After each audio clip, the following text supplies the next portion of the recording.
A player's sprint speed has been declining for 12 minutes, and the tracking system on the manager's tablet already knows it. The manager might know it too. But here is the part that changes everything at this World Cup. The moment he finally decides to act, that player has 10 seconds to get off the field. Not a slow walk to the tunnel, not a long handshake with the bench. 10 seconds, or his team plays a man down while the replacement waits on the sideline. One decision, one clock, and the question of who actually triggered it in the first place. Because the data saw the drop before the manager's eyes did, the model flagged the pattern before he picked up his tablet. So when that numbered board goes up in the 78th minute of a knockout match, was that his call? Or was he just the last one to confirm what the machine had already worked out? Before we get to the answer, you need to understand the cage the manager is already operating in, because the rules around substitutions are genuinely complicated, and most Americans watching this World Cup have no idea how tight those constraints actually are. Here is the basic setup. Each team gets 5 substitutions per game. A substitution is when you swap one player on the field for a fresh player on the bench.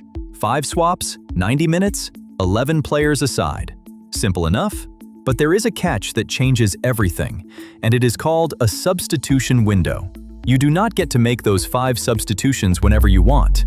You get 3 windows, 3 separate moments during play when the referee allows your team to make changes. You can use them however you like. All 3 in the second half if the game forces your hand, or spread across the 90 minutes. Here is the part that actually matters. Halftime is free. A change made at halftime does not use up one of your 3 windows. So you effectively get 4 moments to make substitutions.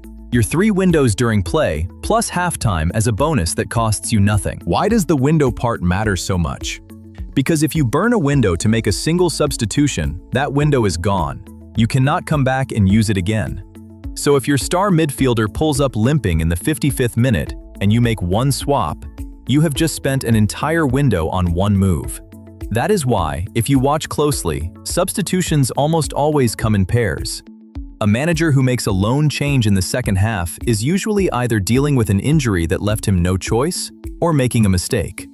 The window constraint is the invisible hand shaping almost every substitution decision in the game. Now about that 10-second clock. This is new for 2026, and it matters. Once a substitution is signaled, once that board goes up, the player coming off has a maximum of 10 seconds to exit the field at the nearest available exit point. If he misses it, he still has to leave, but his replacement now has to wait on the sideline for a minimum of 60 seconds, and his team plays with 10 men in the meantime. FIFA tested this in a Japan versus Iceland friendly on May 31st of this year, and it is now in effect across the tournament. This rule exists because time wasting during substitutions had become a genuine problem. The slow walk to the tunnel, the bootlace adjustment at the halfway line, the long goodbye with the manager. All of it was a way to bleed seconds off the clock when you were protecting a lead. FIFA decided to make that strategy expensive. If you waste time coming off, your team pays for it in real time with a man disadvantage. And to close the other loophole, tactical timeouts are banned. You cannot call a timeout to get your team organized. The substitution used to double as a coaching break. Now, it cannot. There are exceptions, and they are the humane ones. If a player needs medical treatment on the field or requires a stretcher to be carried off, the 10-second rule does not apply. Neither does it apply in situations involving security concerns. The rulebook is not asking an injured player to sprint to the sideline. And then there is the concussion substitution, which sits in a completely different category. A concussion sub is permanent. It does not count against your 5 substitution limit, and it can be made regardless of how many changes a team has already used. When a team makes a concussion substitution, the opposing team also receives an extra regular substitution, so neither side is disadvantaged. The rules around head injuries are deliberately kept separate from the tactical math. So that is the cage.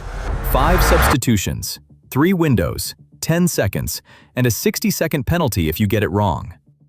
Now let's talk about what the manager actually knows when he makes the call. The laws of the game. The official rulebook, written by the International Football Association Board, the body that sets the rules globally, explicitly allow team officials to hold a small, mobile, handheld device in the technical area during a match. A tablet, a laptop, something like that.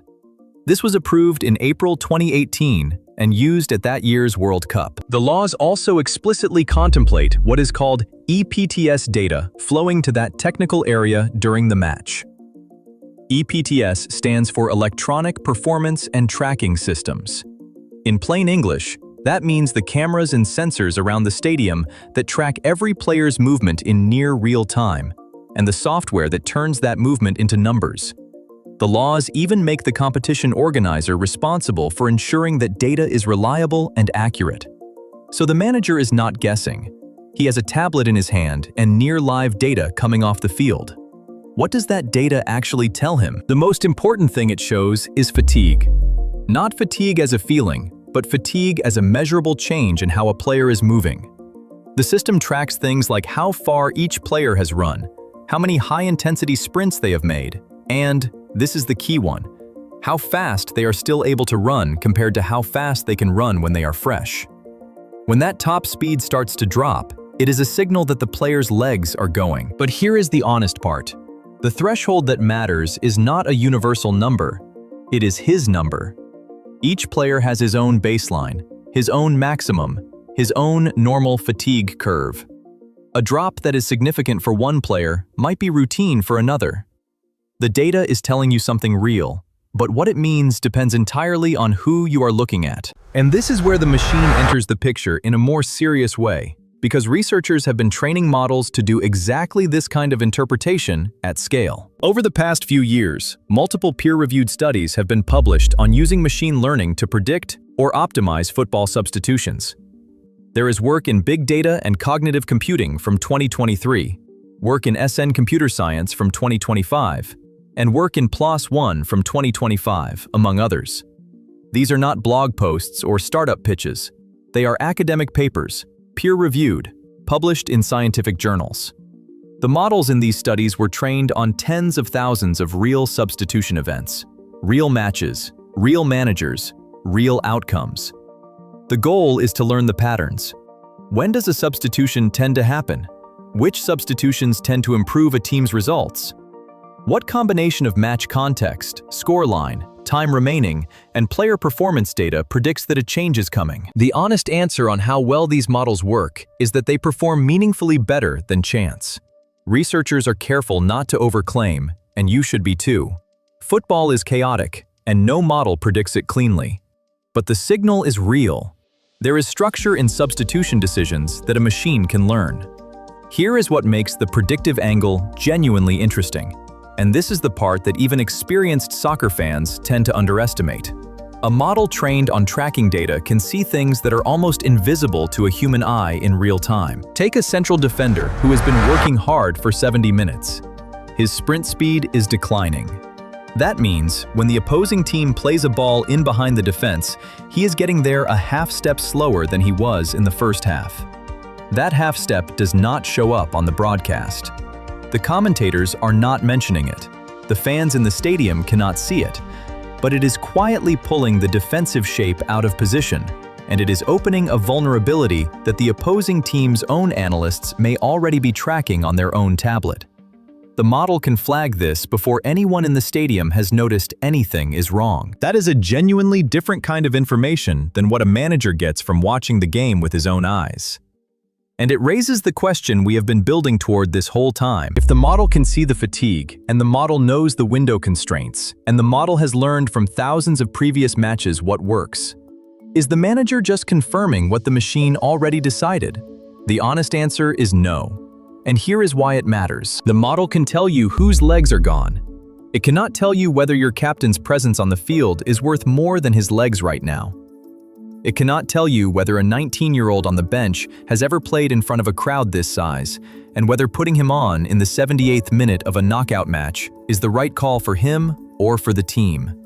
It cannot read the dressing room, or know that two of your players have been in conflict all week, or understand that the player you are about to pull is the one who holds the defensive line together with his voice as much as his legs. These are not soft, sentimental factors. They are real performance variables that do not live in any data set. And there is one more thing the model cannot do, which is the most important of all. When a substitution goes wrong, when the player who came on gives away a penalty, or the player who came off was the one who would have scored the winner, It is not the model that gets sacked. It is the manager. He holds the accountability in a way the machine simply cannot.